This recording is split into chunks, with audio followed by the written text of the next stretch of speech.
I want to leave my girlfriend who was roped. I realize right up front that I'm going to come across as a jerk and I will probably get lots of hate for this, but I'm looking for all points of view.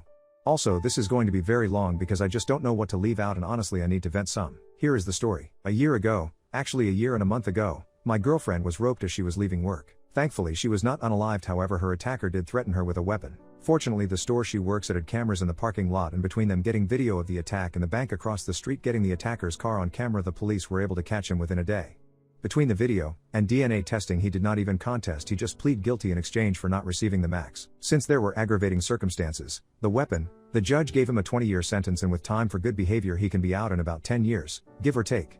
I tell you all of that to make it clear that her attacker is no longer a threat. She doesn't have to fear him coming back for her at least for 10 years or so. Obviously this was a very traumatic event in her life, and while I was not a victim per se, it was also very traumatic for me as well. I can't imagine what she has gone through, and I don't compare my situation to her at all. But I have had severe bouts of depression because I couldn't protect her, and knowing someone else was harming her sometimes was almost more than I could handle. Right after the incident she did not want to see me. I get that, it hurt, but I understood. Her parents picked her up from the hospital and I did not see or hear from her for a week, which I sort of get, but I think I could have gotten a text or something just saying she was okay. Finally a week and her sister calls me and lets me know that she is staying with her parents and she will be calling me in a couple of days. She never called me. Instead I once again get a text from her sister saying she would like me to come over for a few minutes so we can talk. I get up and go over and am greeted at the door by her mother, who very calmly and very coldly starts laying out to me how I am to act and what I am to say.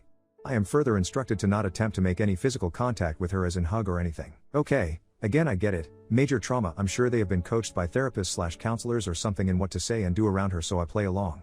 I walk in and she is sitting on a chair with her dad standing next to her and her sister sitting on the couch. As I walk in the room the sister starts talking and telling me that my girlfriend wants me to know that she is okay, but obviously she has been traumatized and appreciates my understanding in her recovery.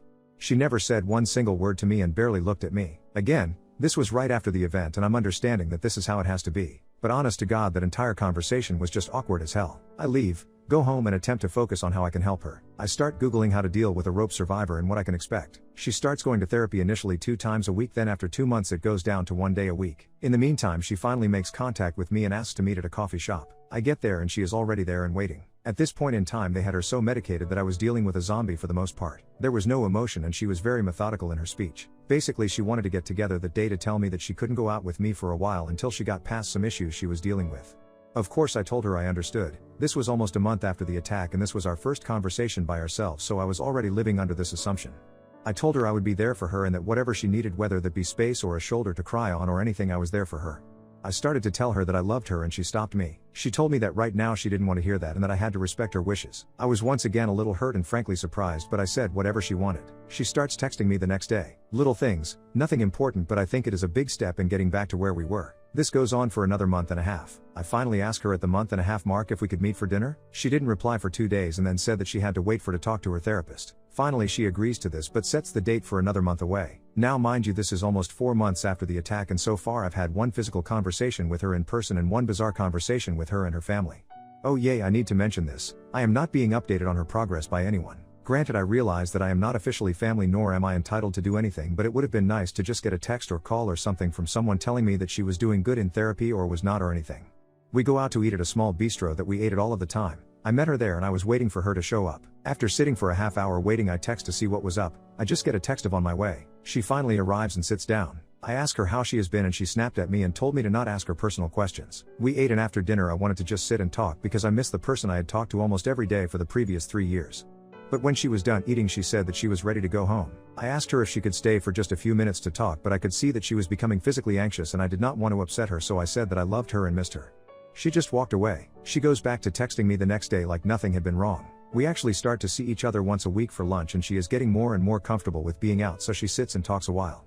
She has also started a new job which she tells me about. This goes on for another 4 months. I'm happy to see her and all, but honestly I'm very lonely and we have not even so much as held hands. Then one day she doesn't show up for lunch. I text to see if she is okay. No reply. I call her parents to see if they know where she is and to make sure she is okay. I got the runaround from them and by this time I'm starting to get upset because I don't want to know where she was at or anything, I just wanted to know if she was okay.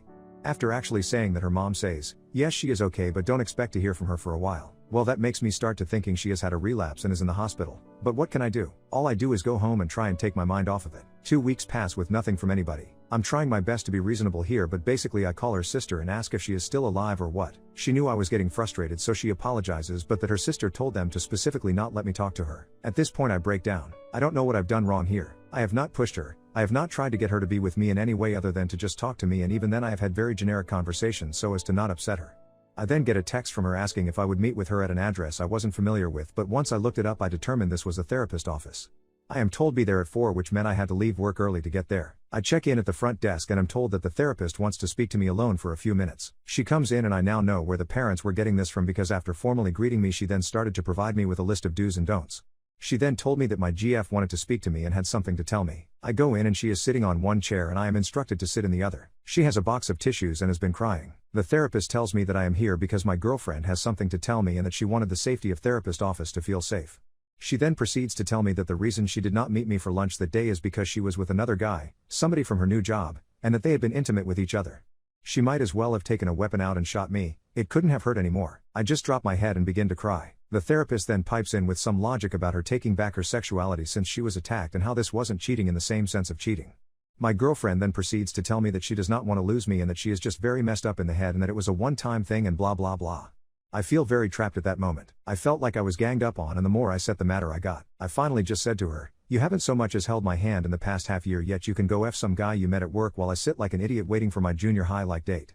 This of course caused her to go into hysterics and the therapist asked me to leave. I apologized and told her to text me if she wants to keep working this out. I get that text later that day. Now she is all chatty and crap telling me that this was the worst mistake of her life and please talk to her. I tell her that I don't know if I can go on with this but agree to meet her. I flat out tell her right up front when I see her that for me to even consider going forward with this that she has to cut this other guy off, period. She tells me that is impossible because they work together, and I tell her that I'm sorry but I won't even consider it if she is going to see this guy every day. She decides to find another job, and after talking with my sister who I have told everything to, she said that while it is not common, some women do attempt to have intimacy after being attacked so that they feel like they have power again. Now why I am not the one who she did this with I have no idea, but I know I feel like I am being punished for something I did not even do. She changes jobs and we go back to our lunches, and I do this twice when I tell her that I am getting a little tired of just meeting for lunch and doing nothing else, so she agrees to come over to watch TV with me. That has been it up until tonight. Tonight she came over and we watched 2 movies and ate pizza. During the second movie I tried to give her a kiss. Nothing more, just a kiss. She backs away as though I was a cross and she was a vampire and tells me she is not ready for that yet. Okay, not my finest moment here I admit, but I tell her that it's been a year and a month and I have not tried one goddamn thing with her or forced her into anything, and yet she willingly F some other guy months ago, but here I am still waiting to hold hands. She of course starts crying, but this time I'm not as fast to apologize. I do apologize for the tone of my voice and tell her that I would never try and force her to do anything against her will, but honestly I feel like I have been kept on the outside. I've been cheated on. I don't give two craps what they call it. She willingly had unprotected intimacy with someone else, and I feel like I have done everything to try and be a supportive boyfriend.